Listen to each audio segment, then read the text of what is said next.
Good. How are y'all?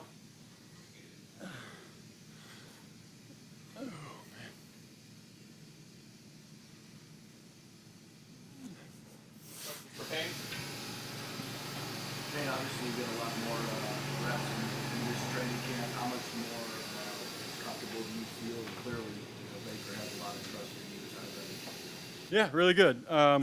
It's unfortunate, Cade going down, obviously, early in this camp, but that just gave the rest of us more reps, which is always good. And I think everyone's kind of stepped up, and we're kind of embracing the grind of it, going through it with 4 tight ends. So it's kind of almost turned into a little fun thing within the room. It's been going good, though. What kind of differences do you guys see in your room with Josh Brizard taking over as OC? Yeah, I mean, it's similar to last year, but he obviously has his own wrinkles on it. And it's fun. I mean, it's a fun system to play in. I think we did well in it last year, and Grizz is only bringing better things and adding more additions, not only for the tight end room, but for everyone to get involved. It's a lot of fun to play in, and love him as a person and as a coach. So, should be a fun season with him. I know that he was responsible for third downs last year. Was there any particular third down call or play design that you really, really liked last year? All of them, the ones that worked mainly. Yeah, I mean, he schemed up and drew up some stuff, and when we knew what the defense was in, I mean, everything hit when it was supposed to, how it was supposed to. So just building off that going forward, it's cool to see, and just watch him, like how smart of an offensive mind he is. It's really cool to see. Is there anything in particular that you're emphasizing for yourself this training camp, whether it's blocking, receiving, certain techniques as a tight end? Yeah, a lot of the technical blocking side of stuff. That was kind of the role I found myself in last year, being the human battery ram. And I love it. I like doing that. And Peel's worked with me extensively, and he's done a great job just getting me to hone in on my hand placement, my pad level, my base on contact, stuff like that. So really been hammering that home just to try to dirt people this season. Before coming here, he was obviously in Miami where they used more 12 and 21 and stuff, bigger personnel settings. How much are you lobbying for him to push for more of that this year? Yeah. He's added some wrinkles from that side. Yeah, I did the same thing with Liam last year. I just would always yell in the middle of practice, like, let's go 13 personnel for no reason. So, yeah, we always lobby it. The tight end room, we know how to get in people's ear. But whatever's successful, I mean, everyone in the room is very selfless, and we just truly want the Buccaneers to be successful and win. So however coaches see us fit doing that, we'll all do it. You wearing it with a badge of pride, being a human battering ram? For sure. Yeah. I enjoyed it a lot last year, coming in motion, across the formation, just kind of throwing my face in there, and I think that's fun. It's the only time I can do that professionally and not go to jail for it now, so I'm trying to take advantage of it. I was just going to say, when you say stuff like that, I know that it certainly elevates our mood in our room here, but, like, as a teammate, how much of that, like, do you find yourself, like, being the mood elevator? Because especially on, like, days like today where, you're still a few days away from the first preseason game, it's tiring, like, I mean, you're in the dog days of summer. Like, how much do you kind of, I guess, take that role on your shoulders? Yeah, today was a warm one for sure. Knowing that we got Tennessee coming tomorrow, that adds excitement. We finally get to hit, other people. But yeah, I mean, I'm not the rah yelling for no reason kind of guy, but I'll say something in the room or pick someone up and just kind of we got to get our stuff going. But there's so many guys on the team that are like that, and it's never a confrontation or an argument. It's always just people uplifting. That's what I love about this team and this culture, that we have a bunch of guys that truly care about each other on and off the field. So really cool to see. Jokes. Yeah. Those seem to really. Yeah, we joke around a bunch. That seems to get everybody. For sure, it always does. Good laughter always helps. Payne, who in the second level in the linebacker room kind of gives you fits whenever you're out running routes? Yeah, well, the obvious one, obviously. Levante is Hall of Famer. I mean, it goes without saying. Dion can really run. He's fast. He's athletic. I think he's in his 10th year, so he's seen a lot of ball, seen a lot of route patterns. These flies are destroying me. So yeah, and then Voss too. Voss is so athletic, can stop and go on a dime. And a lot of the young guys are playing really well too. Like Bully and Nick, they came in here and they're picking it up quick, and yeah, they're good players. Do you see a difference in the aggression level and skill level of the secondary when you're going live against these guys? They seem to be a lot more aggressive and more. Absolutely, yeah. The guys are flying around from safety to corner. I mean, we did a play yesterday where the corner stepped up and filled the run. And I was like, all right, these guys are coming now. So, yeah, it's cool to see. They're flying around. They're having fun from the young guys all the way up. I think they definitely took a huge step. And you mentioned being more technical blocker and kind of focusing on that in camp. But what strides have you been looking to make as a receiver? Just short area stuff, getting open in a 5-yard box, just really be able to create separation. I made some contested catches, but, it's a lot easier when there's nobody on you. So just, trying to work on my burst and in and out and quick speed changes, stuff like that. When they call the battering ram play, you're going in motion, who don't you want to see on the other end of that? Probably Vita, I think. I think we had one a couple days ago where he kind of broke through the line, and I saw him, and I was like, oh, shit. But, yeah. What's it like running into him? Brick wall with a semi-truck behind it. But, yeah, other than that, I mean, I do my job, so I'll go out there, and I'll stick my nose in anywhere, and if I get bounced, part of the game, but try not to. How do you feel about the banning of the smelling salts? That's going to hurt. Yeah, that's going to hurt bad. I'm a pretty serial user of those things. So, George Kittle level, where he was saying he was doing it every play. Yeah, not every Sorry, play. every yeah, series. before every series. Yeah, we're gonna have to figure something out. Gotta get in the lab. Come up with something. Yeah, I won't say anything that'll get me fined, but we'll find a way. What percentage do you think of teammates use smelling salts? A lot. Yeah, a ton of people. What does it do for you? Just wakes you up, kind of gets you clear focused. I guess the NFL is saying it masks head injuries. I'll hold my tongue on that. But I enjoy them. All right, thank you very much. Cool. Thanks, guys. Y'all have a good one.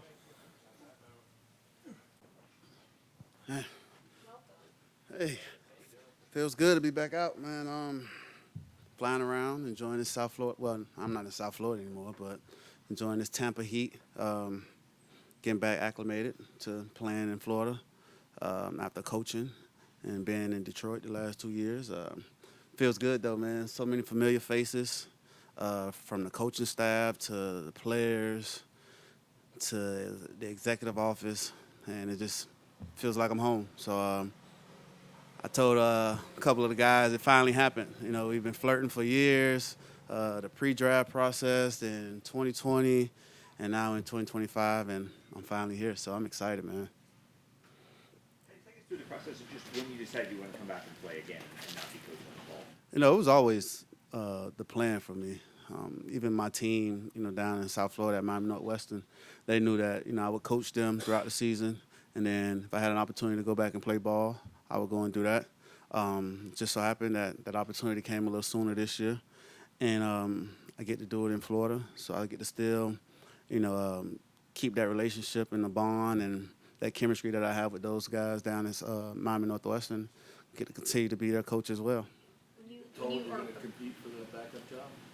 Honestly, man, I'm just here right now, man, to try to help this team in every way possible, man. Whether it's in the quarterback room, the wide receiver room, there's some young talent in that room, and I'm excited to just share some of the wisdom that I have, the experience that I have from being in different organizations, being in different offenses, being on different teams with guys who've had success at the wide receiver position. Then you've got great leaders already in that room who set a great example for those guys. So, honestly, man, I'm just going to whatever the role is for me, try to be a humble servant like I've been doing. You spent so much of your career trying to do the right thing, and Levante David was up here talking about that, and then for the way things went down in South Florida with the coaching situation, I understand you were trying to do things out of the goodness of your heart, but just how are you going to ultimately look back on that, and what do you want people to know about you? Honestly, I think everyone knows that I'm just a cheerful guy, a cheerful giver as well. And I'm a protector, and I'm a father first before anything. And when I decided to coach, those players became my sons. And I wanted to make sure that I just protect them in the best way that I can. And, I think that's what came about. Miami Northwestern is in a tough neighborhood, and, sometimes things can happen when kids are walking home and different things like that. So I just tried to protect them, give them, a ride home instead of them having to take those dangerous walks. But I just want people to continue to see me for the person that I've been, from the time I arrived in the NFL, from the time that I arrived at the University of Louisville, just a humble guy who has a big heart and a cheerful giver. How hard was that for you to go through that? It was difficult, you know, because I have so many relationships with those young men down there in South Florida, at Miami Northwestern, and the bonds that I've established with, you know, Leon Strada, Calvin Russell, Nicholas Lanier, Nicholas St. Joseph. It's just the list goes on, and it's a great group of kids, man, and you know they see so much hope when they look at me, and you know I always said it's food for my soul. It's the way that I feed my soul, and it allows me to stay young being around those kids. So I think now that I'm back in the league, you know, it's actually going to be extra motivation for them as well because they'll get to play a game on a Friday night and probably get to drive across the state and come watch the Bucs play and see Coach on the sideline. So it's like, man, you know, coaches just continue to just serve as motivation, you know, and continue to influence us in every way possible. You know, he's showing us that, you know, he can make it to the NFL. He's showing us that he can coach. He's showing us that there are different avenues of life that you can take, and hopefully I'm hoping that they're taking notice of that. Press on and move forward. Yeah, definitely. You know, when life throws you different obstacles, you just gotta put your hard hat on and keep pressing on. Mention all the familiar faces here. Charlie Strong is one of those. How unique is it to be back with Coach Strong? Man, Coach Strong, he was doing room check last night in the hotel, and he knocked on the door. I'm like, man, what the hell, man?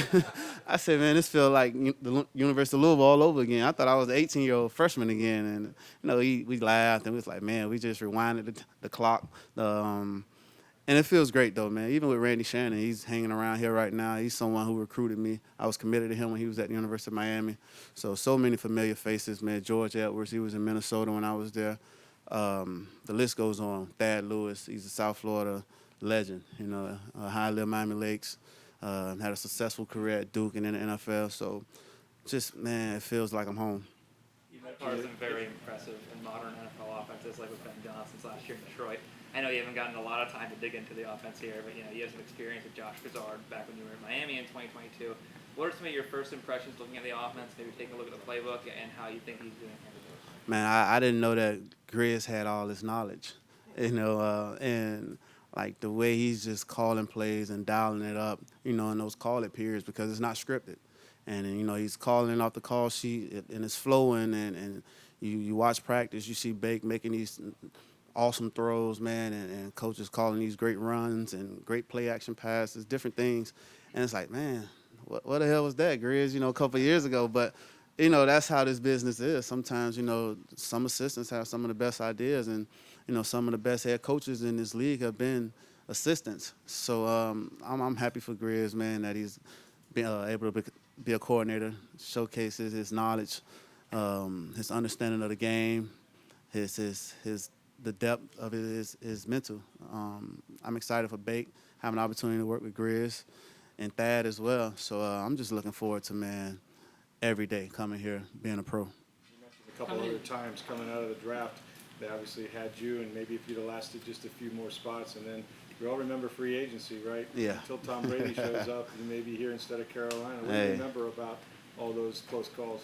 Man, I know when I first came on my top 30 visit, coming out of Louisville, we ate at Ocean Prime. It was me, Martavis Bryant. You know, I just remember that. You know, we were here. I'm like, man, I could do this. You know what I mean? Like, I'm right down the street, South Florida kid. I'm looking forward to being in Tampa. But, you know, things played out the way they did. And then 2020, you know, we thought that, you know, it was a lock. But, I mean, you got the GOAT, man, Tom Brady. Hey, a lot of things get put on pause when Tom Brady's, you know. So I understood that. And I ended up in Carolina with Joe Brady, a South Florida guy. So I think, man, the story of my career, though, man, has just been relationships, man. And the relationships that I've built, you know, around this league with different coaches, different coordinators, different assistants. Like Joe Brady and I, he was just a quality control guy when we were in New Orleans. And, you know, he became offensive coordinator in New Orleans. He's in Buffalo now. We'll see him in a couple of weeks. Grizz was an assistant in Miami. So, man, these relationships, I was with Todd Bowles in New York for a brief stint. Like I said, George Edwards, we were in Minnesota, Charlie Strong, Randy Shannon, the list goes on. And I think, man, if I could do anything, man, like leave a lasting impression on, whether it's my high school kids in South Florida, anyone just following my journey is, man, always just cherish those relationships that you establish, in life, and they can take you a long way. When you've seen things now from a head coaching lens, how can that help you when you go into the quarterback room? Because as a backup quarterback, you're expected, especially as a veteran, to be like a pseudo coach player. Yeah, when I became a coach, it honestly expanded my mental. Um, I become a more detailed player, from being a coach, because now as I'm game planning as a coach, I'm really having to dissect film. And, when you're a player, sometimes you're just looking for little tendencies, little tells. But as a coach, you really have to dive in and really, like, know your opponent. As a player, sometimes you can get by with little tendencies. Okay, then you got assistants maybe making cut-ups for you and different things like that who are helping you. But as a coach, you're doing all the work yourself. So that just helped me become a better film watcher, being a coach. And honestly, it helped me understand a lot of offensive line terminology, because now I'm not just a quarterback when I'm a coach. I have to know all 11 guys' job on offense and on defense. So in the rank game particularly, I took advantage of really expanding my mental. How about physically? How long do you think it'll take you? Like mentally, you've known so much. This has helped you even, line play and things like this, coach. But physically, where are you? How long do you think it'll take you to get back? Honestly, I feel great. I've been working down in South Florida. I was working with the high school kids before, I got suspended and everything. But, we were getting up 6 a.m. and we were on the track, running the bridge, running the stairs, pushing sleds, and it was a real grind. So, I was active. I wasn't just sitting around eating donuts and ice cream. So I feel great. I'm just excited, man. I'm excited to work. I'm excited to be here. What are your thoughts on the overall talent of this offense at other positions? Man, I'm still getting to learn this roster, but, man, they got some guys. I've been here 2 days, and I'm seeing guys fly around, and it's like, man, who is this kid? Like, I saw first-round draft pick wide receiver. I'm like, man, who's number 9? Like, I don't really watch much sports when I'm not playing, and I really don't watch when I'm playing either. I got 2 little boys who I try to focus on, but I'm like, man, who's this number 9 kid? He's flying around. He got a good size. I'm like, shit. I thought he was a tight end, and then, because he's so yoked up, and then you watch him run, he's so fluent. He got natural hands, and it's like, oh, okay, this is who this is. He played with Jeremiah Smith. Just Mike, of course, man, the old guy, I guess. As soon as he saw me, 2014, that's what he said. We came in the draft, came in the league together. It's a great room, though, man. I see Shep out there making plays. Then you got Chris Godwin. He's had a great career so far. So I'm still getting to learn some of the guys, but, man, I'm seeing these backs fly through the hole, man. When they get on the second level, they're making guys miss, and that second level speed, that breakaway speed, they catch the ball well out of the backfield. It's a talented group, man. And I'm excited to watch these guys continue to grow, because it's some young guys, it's some experienced guys, and you combine those guys, and, man, it's a recipe for success. So, the guys just got to continue to work hard every day, be pros, and buy into everything Grizz is teaching, and rally around Bake, because Bake, man, he's awesome, the ultimate leader, man. I get fired up when I walk in the quarterback room just knowing his personality, and when he saw me, man, we just gave each other a look, and he was like, man, about time, So I'm excited to help Bake in every way that I can, man.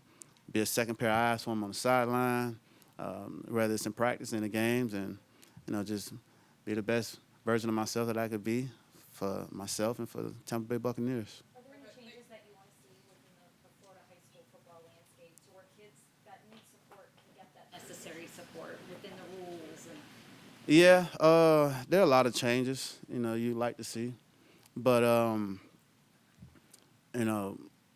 I guess in due time, those changes will happen. But until then, man, I can't change who I am, because of the rules. Like, I have a big heart. I get it from my mom. And, I just always said that I was once those kids, and I know what it's like to be in their shoes. I know what it's like to walk those halls at Miami Northwestern and to have your stomach growling and rumbling at 12 o'clock in the afternoon because you didn't have any lunch money or you don't get the free lunch. So I can't change who I am. You know, I'll still give to those kids just because, man, I know what it's like.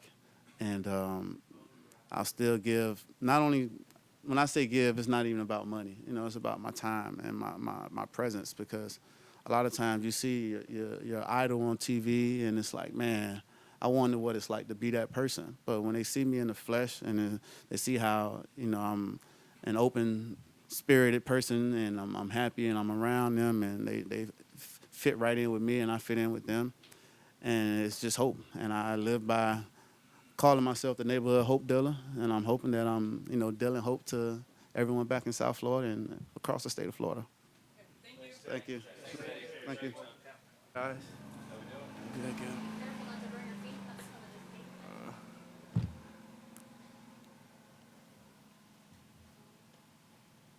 Questions for Bryce? Bryce, how does it feel to be out there in camp and moving around again after your injury last season? Yeah, man. Honestly, it feels amazing. You know, when I'm out there, I'm not even thinking about planning, cutting. I'm just out there having fun. And just having some time off, man, it really makes you appreciate, you know, all the little things, like just being able to go up some steps instead of having to take the elevator, or, you know, so just being out here, running around and having fun, man, it's really been a blast, and I've been enjoying it. It's been pretty cool. Sorry, go ahead. Week one, when that happened, when you're carted off the field, I mean, in your mind, are you thinking this could be it? This might be my career right here. Yeah, you know, I kind of, you know, I had a similar experience in college coming out, and so, but I was in a different place. I didn't really think for a moment at that moment about it being over. I just was thinking about, you know, because I'm a person of faith and I believe in God. It's just, you know, how can He get the glory out of this situation? What are you doing in this situation? And that honestly, it wasn't too much going on. I felt like being carted off, there was this weird like sense of peace without understanding, and yeah, I kind of didn't have too many thoughts running around. Just the fact of just kind of wondering, waiting, seeing how this thing would play out. I would say probably when the season ended, that was kind of more so of like the questions of, okay, where do we go from here? You know, and you know, you pray and you ask for wisdom and clarity after that, and I felt like God kind of made it clear to me like it wasn't my time to go in a different direction. And so sure enough, you know, having the opportunity to come back here, the door was opened, and looking forward to this opportunity in front of me. Chris Godwin suffered a similar situation. Yeah. When you encountered him, you've already made that journey back Yeah. onto the field. What advice, if any, can you give him? Yeah. Man, we talk all the time, you know, like especially early on during the rehab process, we were in there together. He has such a great mindset, great perspective. And I think that's what carries him. And, you know, we're rooting for each other. You know, whenever he sees me out here, you know, he's dapping me up, we're talking. And I'm going to be just excited when he's back out here making plays. You know, you kind of have a special connection with guys that you kind of on a similar journey with and a similar path with. And so, yeah, man, I think Chris he's doing everything he needs to do. He's going to be, I'm not even worried about him when he gets back out here. Man, he's gonna crush it, because just his mindset, his perspective, his approach to everything. There's no coincidence he's had the career that he's had. So many players don't come back from major injuries like that. It almost seems like it requires a different mentality than just day-to-day working through camp or working in a football season. Can you talk a little bit about what that difference in mentality to successfully return is? Yeah, absolutely. 100% agree. I think when you going through this kind of injury, I think the mental part and whatever you want, like the spiritual, the visual part, is probably the most important part, even more so than just the physical, you know, the day-to-day, the rehab. I think I really leaned upon that side of being able to see myself getting better, not just, going to rehab and doing going through the motions, but to be able to see myself back out on that field, back out making plays, seeing my body being, strong and healthy and really coming into alignment with that belief. And I feel like through my faith and understanding, I believe that anything's possible with God. And if he's called me to this, there's nothing that's too hard, too far. So I'm just coming in agreement with what he says and what's possible. So that approach for me was everything. I did approach the rehab, obviously, with intention, but that part was just as important, I think, if not anything. And I think it really helps with the healing process because, if you're in a place of being down, negative, I think that affects your body in a certain way. But if you come to work, you're joyful, not allowing those situations to dictate you, but seeing the vision, seeing the bigger picture, I think all that translates to you coming out and affects your body in that way. I don't know all the science and all that other stuff. I just think that seems right to me. Is there a different aggression level being taught in the room this year? There's more competition with the young rookies coming in with the corners and safeties and being in the same room. How is it different this year? Is it scheme? Is it philosophy? What's different? Yeah, I mean, I think when having Coach Bowles, he's always looking at how can we improve, how can we get better, and the emphasis he talked about takeaways and getting the ball and all those things, and we brought in a lot of people that can do that stuff, and so I think that naturally just elevates the level of competition. And the cool thing is though, like we have such a tight knit group in that room, so it doesn't even feel like like we're going against each other or anything like that. We're all like, there's so many good people. I think this organization does a really good job of just bringing in really good people who can all strengthen and help build each other. So we're rooting for each other. We're out there having fun. I feel like that's a huge thing. We got a bunch of guys that just love playing football. And I think throughout all that process, no matter who's out there, it's going to have a good result. Coach Bowles spoke to last year's struggles for the defense being somewhat communication related. Down in the goal line stuff that you guys were doing at the end of practice, there was a lot of communication between you and Jacob Parrish. Can you just talk about how some of the young guys have been picking up that communication and what you've seen from them? Yeah, guys love football. Like I said, I think when you love something, you enjoy it, you learn it at a high rate. Jacob Parrish, BMO, now all those dudes are smart. They're getting it, and they love playing football, and I think that goes a long way. And I think it helps some of us, older guys, veterans, being able to bring them along in that process. They can process well. They really smart. I mean, everybody in the second year I feel like is really smart. So it hasn't been too much of an issue, I think, just, to take that next step. I think we know and have a good understanding of the defense, at least for me, just having another year in the system, learning and seeing things. And, everybody has another year in the system. I think things are just kind of naturally growing and getting better in that place. What was that like for you getting that first interception at camp early? Sorry, say that one more What time. was that like for you getting that first interception for yourself in camp? I know it happened early. Yeah. Oh, man, I thought it was just pretty cool. There was a play earlier, kind of got a similar play, broke it up, and then the next play it came to be able to make that play. It was awesome. And I think the play that I had, I think what was cool about it is like, it's a comeback play.